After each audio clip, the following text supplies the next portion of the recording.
Buenos días a todos. Hoy quiero que estudiemos el libro de Romanos, es el capítulo 4, un capítulo muy importante porque habla de una de las doctrinas fundamentales de nuestra fe, que es la justificación por la fe. Vamos a analizar estos versículos. Yo voy a usar la versión 1909 en esta oportunidad, porque hay una palabra que aparece aquí que no está en la 60. Pero la idea se entiende igual en la 60, pero aquí está más claro, más explícito la palabra que quiero resaltar. Romanos 4:1. Aquí va a hablar de el ejemplo de Abraham. Dice, ¿qué pues diremos que halló Abraham, nuestro padre, según la carne? Que si Abraham fue justificado por las obras, tiene de qué gloriarse, mas no para con Dios. ¿Qué obra hizo Abraham por la cual podría gloriarse? Eso lo podemos ver en Hebreos 11:17, que dice, por la fe Abraham, cuando fue probado, ofreció a Isaac, y el que había recibido las promesas ofrecía su unigénito, habiéndosele dicho, en Isaac te será llamada descendencia. Es decir, Dios le había dicho que desde Isaac Dios iba a levantar una descendencia hasta la venida del Mesías, del Cristo. Pero aquí lo estaba Dios mandando a sacrificar, a ofrecer a Isaac. Y dice que por la fe ofreció a Isaac. Y dice el versículo 19, de aquí está la fe de Abraham, pensando que Dios es poderoso para levantar aún de entre los muertos, de donde en sentido figurado también volvió a recibir. Es decir, Abraham no se complicó, le creyó a Dios, pero pensaba que si mataba a su hijo Isaac, Dios podía resucitarlo, para así cumplir la promesa de que en Isaac será llamada descendencia. Una obra grande, notoria, ¿cierto? Pero dice acá Pablo que podría gloriarse con esa obra, mas no para con Dios. Porque, ¿qué dice la Escritura? Y creyó Abraham a Dios y le fue atribuido a justicia. Es decir, que Dios justificó a Abraham no por las obras que hacía, sino por la fe. Como dice Santiago, la fe que había tras las obras. Dios veía fe tras las obras. Dios veía fe tras las obras que hacía Abraham, como la que acabamos de leer, que él creía que Dios era poderoso para levantar aún de entre los muertos. Abraham creía en la resurrección. Esta doctrina de la resurrección de los muertos es antiquísima. Desde los inicios de los tiempos ya creían en la resurrección, que poco a poco se fue desarrollando en el tiempo con más detalles, pero ya creían en la resurrección. Creyó Abraham a Dios y le fue atribuido a justicia. De aquí Pablo explica algo en el versículo 4. ¿Qué significa obrar? En términos humanos, dice ahí, al que obra, al que hace algún trabajo, algún esfuerzo, para recibir una paga, una recompensa, un salario, no se le cuenta el salario por merced, por regalo, por gracia, sino por deuda. Es decir, si alguien me manda a hacer un trabajo, por ejemplo, a hacer una cerca, la termino, me tienen que pagar, darme el salario por ese trabajo, por ese esfuerzo. Y el empleador no puede decirme, ya mira, aquí está tu salario, toma, te lo regalo. No, porque yo hice un esfuerzo. Yo me gané ese salario, ese dinero, esa paga, ese sueldo. Así que si no me lo pagan, se me adeuda.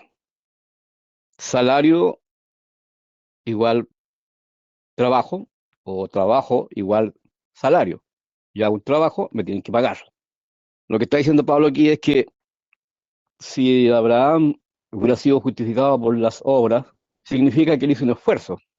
Por lo tanto, se le debía, se le adeudaba la justificación. Dios tendría que haberle pagado la justificación por el trabajo hecho. ¿Y qué dice Pablo? Más al que no obra, más al que no hace un esfuerzo, un trabajo para obtener la justificación, en este caso, que es de lo que estamos hablando, pero cree en aquel que justifica al impío, la fe le es contada por justicia. Es decir, Dios no paga por ningún esfuerzo, sino paga la justificación solamente por la fe. La fe justifica al impío. Y para ahondar más en esto, Pablo cita un salmo, el Salmo 32. Como también dice David, dice ser bienaventurado el hombre al cual Dios atribuye justicia sin obras. Se dan cuenta que aquí dice que Dios atribuye justicia sin obras, sin esfuerzo, sin trabajar, diciendo, bienaventurados aquellas cuyas iniquidades son perdonadas y cuyos pecados son cubiertos. Bienaventurado el varón al cual el Señor no imputó pecado. En su versión dice atribuyó pecados, ¿cierto? Acá usa la palabra imputar, que de ahí la vamos a analizar. Bienaventurado el varón al cual el Señor no imputó pecado. Y eso es el Salmo 32. Pero mire, leamos un poquito más el Salmo y vamos a entender por qué lo cita Pablo en relación a la justificación. Dice el Salmo 32, 1. Bienaventurado aquel cuya transgresión ha sido perdonada y cubierto su pecado. Bienaventurado el varón aquel Jehová no culpa de iniquidad y en cuyo espíritu no hay engaño. Mientras callé, se envejecieron mis huesos en mi gemir todo el día, porque de día y de noche se agravó sobre mí tu mano. Se volvió mi verdor en sequedades de verano. Mi pecado te declaré, y no encubrí mi iniquidad. Dije, confesaré mis transgresiones a Jehová, y tú perdonaste la maldad de mi pecado. Entonces, la justificación por la fe está relacionada con el perdón de los pecados. Así de sencillo. Los teólogos se complican diciendo que la justificación es un tema complicado, que es difícil de entender, difícil de explicar. Sin embargo, Pablo aquí con el Salmo 32 lo explica de una manera magistral. La justificación es el perdón de los pecados, gratuitamente por la fe, sin esfuerzo alguno. Ahora, la palabra obra, por ejemplo, vimos en el caso de Abraham que las obras que se refería ahí, por ejemplo, cuando Dios le pidió a su hijo para ofrecerle un sacrificio. Esa es una obra. Abraham estuvo a punto de hacerlo. Si no es porque el ángel le detiene la mano, porque Dios ve que tenía fe. Así que ya no era necesario que hiciera eso. Pero en Filipenses 3, cuando Pablo habla de su vida en el farisaísmo, dice, capítulo 3, versículo 8 de Filipenses, y ciertamente aún estimo todas las cosas como pérdida por la excelencia del conocimiento de Cristo Jesús, mi Señor, por amor del cual lo he perdido todo y lo tengo por basura para ganar a Cristo, y ser hallado en él, no teniendo mi propia justicia u obras, que es por la ley, sino la que es por la fe de Cristo, la justicia que es de Dios por la fe. Es decir, hay un obrar que es por la fe, es decir, guardar los mandamientos, la ley de Dios. Entonces, el que guardare la ley tendría justicia, como dice Deuteronomio 6. Vamos a recordar antiguos pasajes que usábamos hace tiempo atrás, cuando hablamos de estas cosas. Deuteronomio 6, 24, y dice, y nos mandó Jehová que cumplamos todos estos estatutos y que llamamos a Jehová nuestro Dios para que nos vaya bien todos los días y para que nos conserve la vida como hasta hoy. Y tendremos justicia cuando cuidemos de poner por obra todos estos mandamientos delante de Jehová nuestro Dios, como Él nos ha mandado. Entonces, obras se refiere en general a guardar la ley, orar la ley, observarla. Pero vemos aquí que Dios no paga por eso, paga sin trabajar, por así decirlo.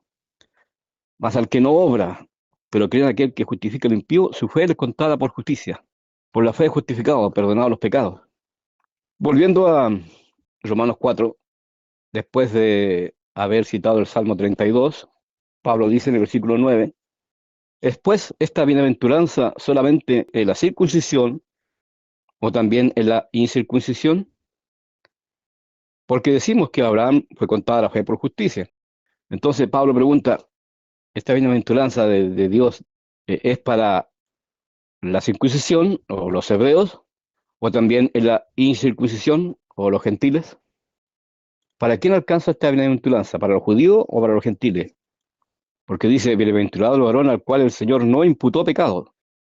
Entonces pregunta Pablo de nuevo, pues, ¿cómo le fue contada la fe por justicia? ¿Estando circunciso o incircunciso? ¿En la circuncisión o en la incircuncisión? Y responde, no en la circuncisión, sino en la incircuncisión. Es decir, Abraham fue declarado justo y le fue atribuido justicia por la fe antes de circuncidarse. Ahora, quiero devolverme un poquito para aplicar el versículo 8, la palabra imputar, imputado, imputó. Bienaventurado el varón al cual el Señor no imputó pecado. Imputar significa atribuir, es una palabra legal. Significa atribuir, achacar, tomarle algo encima de alguien, atribuirle algo.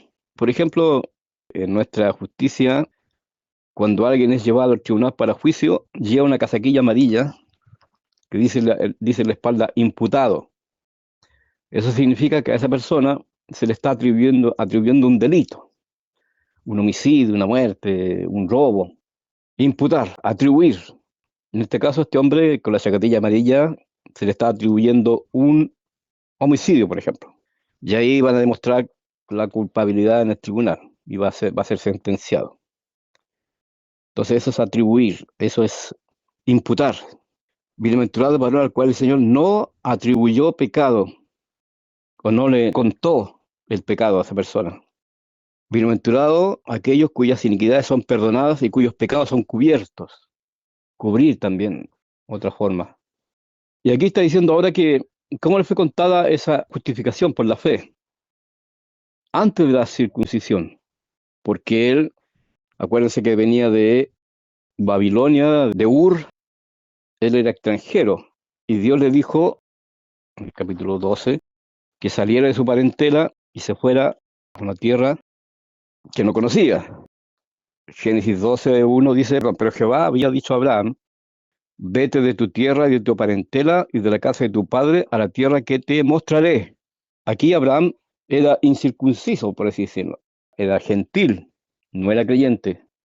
Sin embargo, Dios lo llamó para hacer de ti una nación grande, dice, y te bendeciré y engrandeceré tu nombre y serás bendición. Bendeciré a los que te bendijeren y a los que te maldijeren maldeciré, y serán benditas en ti todas las familias de la tierra.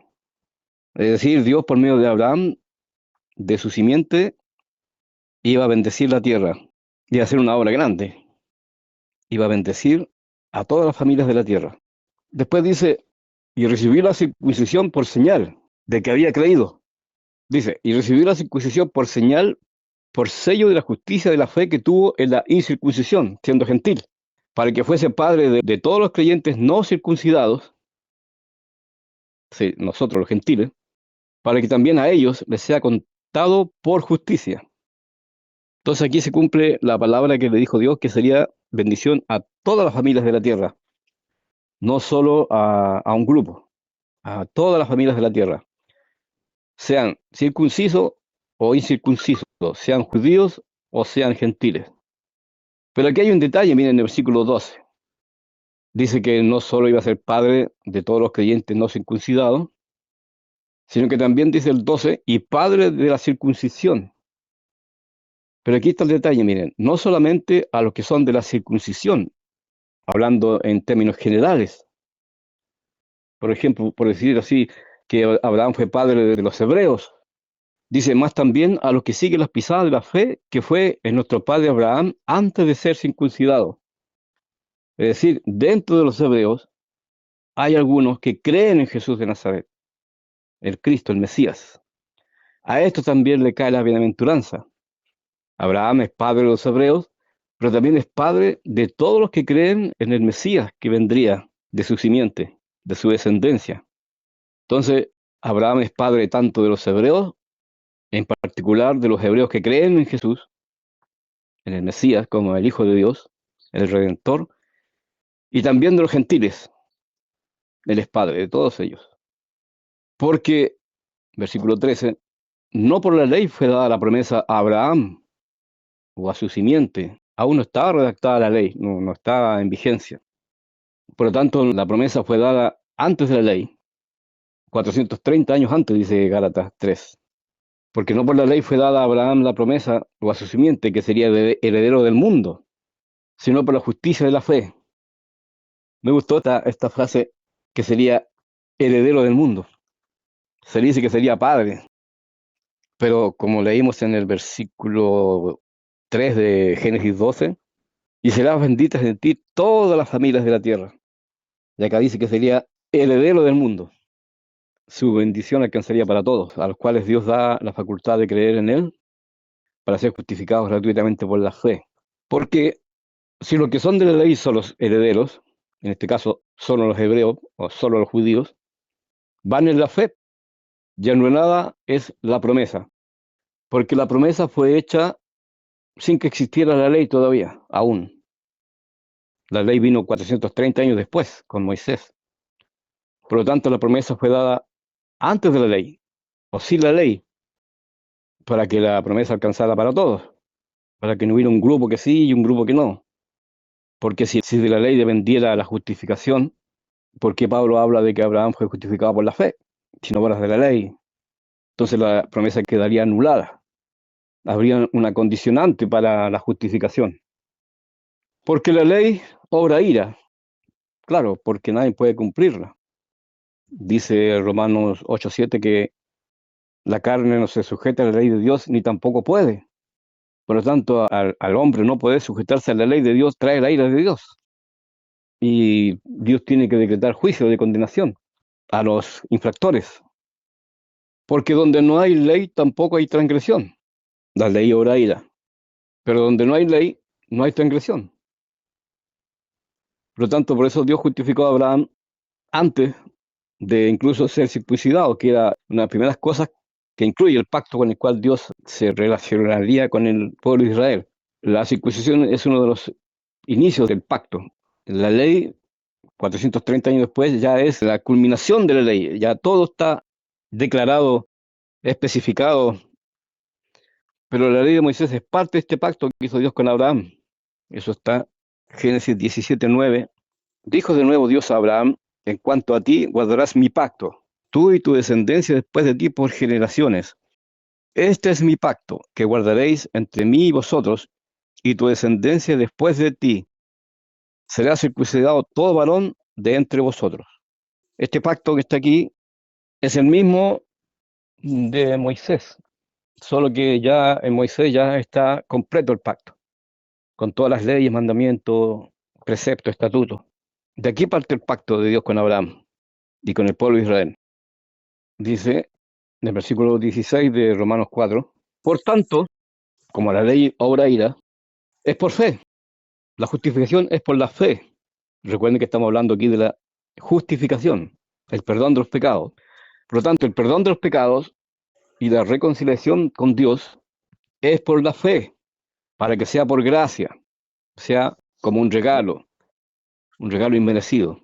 Por eso que dice arriba, cuando habla de las obras, dice: empero al que obra no se le cuenta el salario por merced, sino por deuda, mas el que no obra, pero cree en aquel que justifica al impío, la fe es contada por justicia, y podemos añadir por gracia gratuitamente.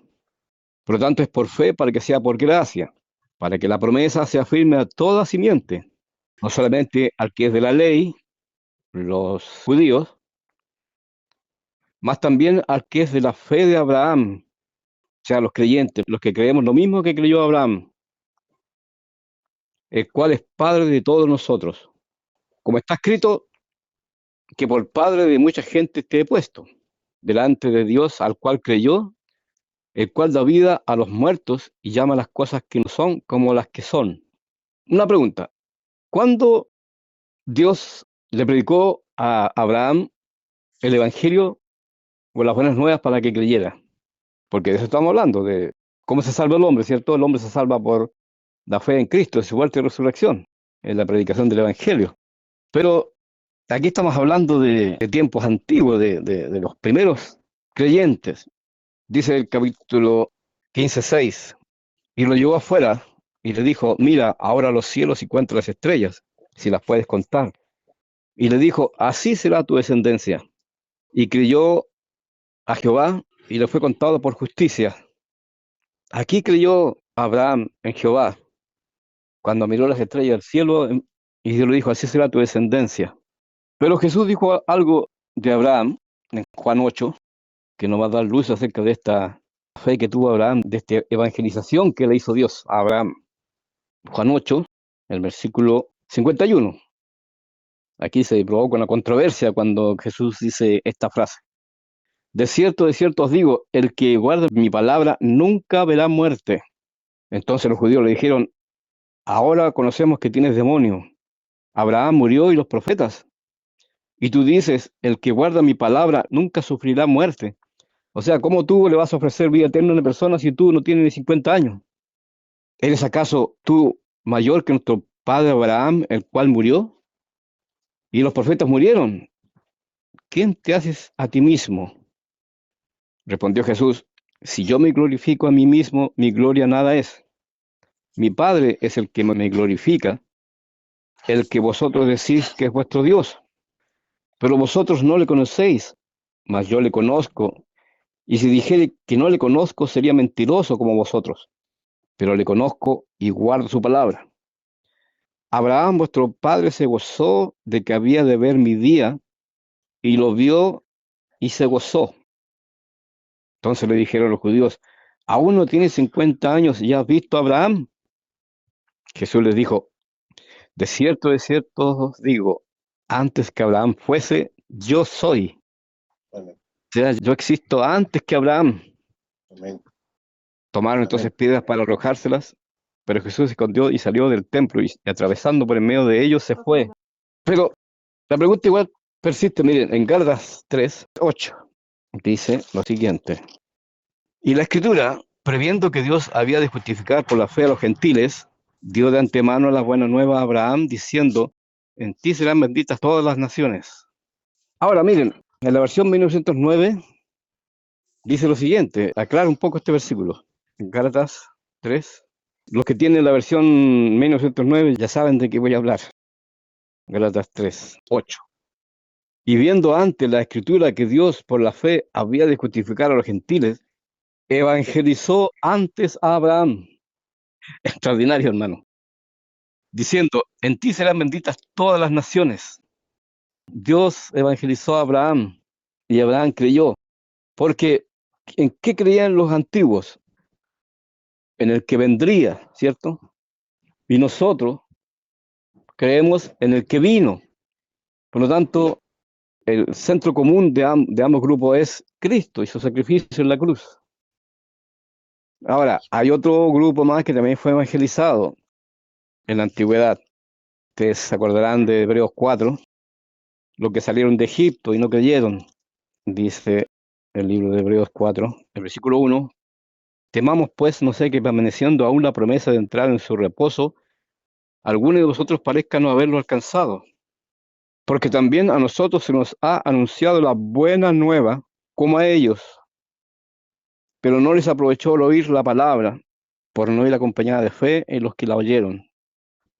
Pero los que hemos creído entramos en el reposo de la manera que dijo, por tanto juré en mi ira, no entrarán en mi reposo, aunque las obras suyas estaban acabadas desde la fundación del mundo. Al pueblo de Israel que salió de Egipto y estuvo en el desierto, le fue anunciada la buena nueva, el evangelio, pero no les aprovechó el oír la palabra, por no ir acompañada de fe en los que la oyeron. ¿Y qué pasó con esos que no creyeron la palabra en el desierto? Lo vemos en Judas, capítulo 1. Más quiero recordaros, ya que una vez lo habéis sabido, que el Señor, habiendo salvado al pueblo sacándolo de Egipto, después destruyó a los que no creyeron. Como dice acá, juré en mi ira, no entrarán en mi reposo. Se condenaron por no creer en el Evangelio. Como dice Jesucristo, nuestro Señor, el que creyere será salvo, mas el que no creyere ya ha sido condenado. Entonces, volviendo a Romanos 4, dice, como está escrito, te he puesto por padre de muchas gentes delante de Dios, a quien creyó, el cual da vida a los muertos y llama las cosas que no son como si fuesen. Es decir, Dios llamó a padre a Abraham sin tener hijos. El hijo vino después, Isaac. Él creyó en esperanza contra esperanza, para llegar a ser padre de muchas gentes, conforme a lo que se le había dicho, así será tu descendencia. Y no se debilitó en la fe al considerar su cuerpo, que estaba ya como muerto, siendo de casi 100 años, o la esterilidad de la matriz de Sara. Tampoco dudó, por incredulidad, de la promesa de Dios, sino que se fortaleció en fe, dando gloria a Dios, plenamente convencido de que era también poderoso para hacer todo lo que había prometido. Por ejemplo, darle un hijo siendo viejo y su esposa estéril. Y por todo esto, por la fe que tuvo tras las obras, por lo cual también su fe le fue contada por justicia. Y como dice la versión 1909, le fue imputada. Y no solamente con respecto a él se escribió que le fue imputada, sino también con respecto a nosotros, a quienes ha de ser imputada. Esto es, a los que creemos en el que levantó de los muertos a Jesús, Señor nuestro. La justificación, como hemos visto, consiste en el perdón de los pecados. Pero ¿cómo actúa la justificación? ¿Cómo actúa el perdón de los pecados? ¿Qué se nos imputa? ¿Qué se nos atribuye para ser justificados o perdonados nuestros pecados? Un versículo archiconocido, Isaías 53, nos da la respuesta. El versículo 5. Mas el herido fue por nuestras rebeliones, molido por nuestros pecados. El castigo de nuestra paz fue sobre él, y por su llaga fuimos nosotros curados. Todos nosotros nos descarriamos como ovejas, cada cual se apartó por su camino, mas Jehová cargó en él el pecado de todos nosotros. Entonces la justificación por la fe consiste en que se nos imputa o se nos atribuye a nosotros como nuestra la muerte de nuestro Señor Jesucristo. Es decir, Jesús como Cordero expiatorio vino a este mundo a tomar nuestro lugar para morir nuestra muerte y recibir el castigo que nosotros merecíamos. Entonces Jesús, al morir en la cruz y ser sepultado, Dios nos atribuye a nosotros la muerte de su Hijo. Nos es tomada como nuestra, se nos atribuye. Entonces, al Jesús haber muerto por nosotros en la cruz, por nuestros pecados son pagados, cubiertos, como dice el Salmo, cubiertos nuestros pecados. Y cuando nos arrepentimos de nuestros malos caminos, convencidos por el Espíritu de Dios, Dios, en un acto soberano, nos atribuye la muerte de su Hijo y nos perdona todos los pecados. Y nos deja reconciliados. Es decir, el perdón de los pecados consiste en que nos declara limpios. Digamos, partimos de cero. Estamos declarados justos sin serlo. Gratuitamente por la fe, sin haber obrado nada, sin haber hecho ningún esfuerzo de nuestra parte, porque el esfuerzo lo hizo Cristo. La justificación por la fe consiste en el obrar de otro, en el trabajo de otro. Jesús dijo, mi Padre trabaja y yo trabajo. Claro, Jesús trabajaba en nuestra justificación. Él obró lo que nosotros, por así decirlo, tendríamos que haber hecho. Pero no lo hicimos porque estábamos imposibilitados por nuestra carne malvada y pecadora, nuestro malvado corazón, que nos hacía enemigos de Dios y no lo buscábamos. Éramos extraños a Dios, ajenos a sus pactos, a sus promesas, a la ciudadanía de Israel. Éramos como pajaritos en el mundo, pero condenados, que eso es lo terrible. Pero Dios en su amor y en su misericordia mandó a su Hijo para que muriera nuestra muerte, que era lo que la ley demandaba. Por cuanto no podíamos cumplir ninguno de los mandamientos de Dios, que son justos, santos y buenos, la ley nos declaraba culpables y reos de condenación, sentenciados a la muerte eterna. Entonces Jesús vino a pagar esa deuda.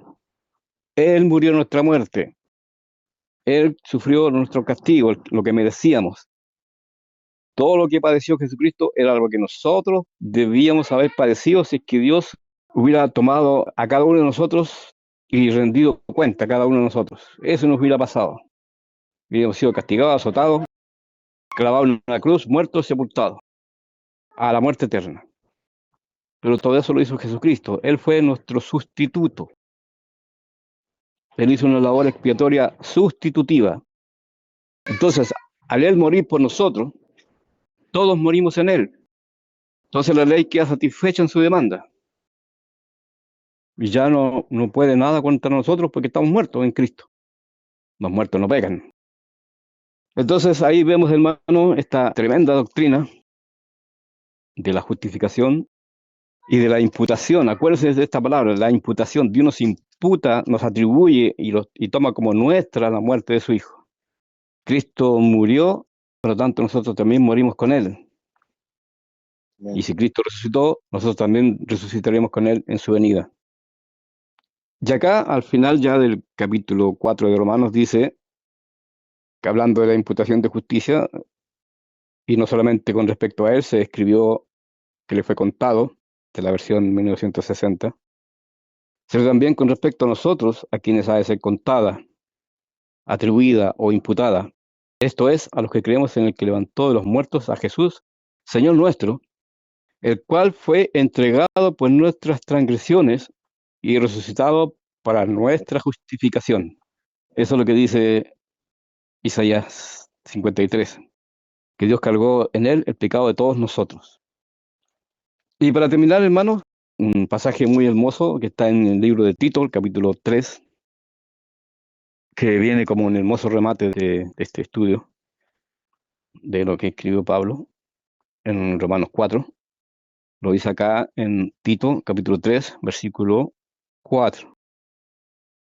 Pero cuando se manifestó la bondad de Dios nuestro Salvador y su amor para con los hombres, nos salvó, no por obra de justicia que nosotros hubiéramos hecho, sino por su misericordia, por gracia, un regalo, un obsequio, por el lavamiento de la regeneración y por la renovación en el Espíritu Santo, abundantemente por Jesucristo nuestro Salvador, para que justificados por su gracia, viniésemos a ser herederos conforme a la esperanza de la vida eterna. Palabra fiel es esta. Y en estas cosas quiero que insistas con firmeza para los que creen en Dios, procuren ocuparse en buenas obras. Es decir, no hay que negar las obras, hacer el bien.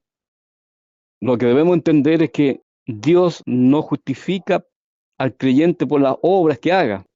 Las obras acompañan a la fe, pero Dios justifica por la fe. Ahora, las obras, dice Santiago, que actúan juntamente con la fe, en el sentido de que Dios ve fe tras las obras.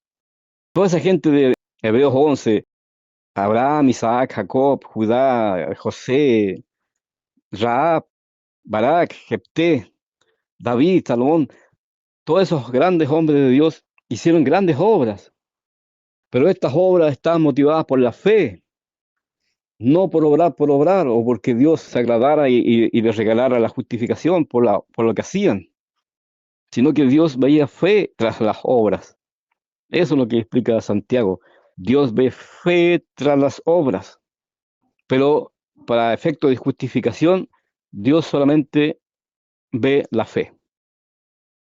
Y dice que el ocuparse en buenas obras, estas cosas son buenas y útiles a los hombres, ayudar al prójimo. Jesús dijo, no me elegisteis vosotros a mí, sino que yo os elegí a vosotros, para que vayáis y llevéis fruto, obras, porque el árbol que no da fruto se seca, es cortado y echado al fuego. Por eso también que Dios los llama plantío de Jehová. Plantío, una plantación da frutos. Si una plantación no da fruto, hay que cortarla y echarla al fuego. Las obras son necesarias, dice Pablo, y son buenas y útiles a los hombres, porque las obras que yo pueda hacer en fe le van a servir a mi prójimo. Dios no las va a considerar, pero a mi prójimo le va a servir que yo le haga buenas obras, ¿cierto? Que le ayude en sus necesidades. Además que las obras ni siquiera son mías, porque dice Efesios 2:10 que Dios puso obras para que anduviésemos en ellas de antemano. Decía, Dios nos allanó el camino. ¿Qué más quieren? Si Dios es por nosotros, ¿quién contra nosotros?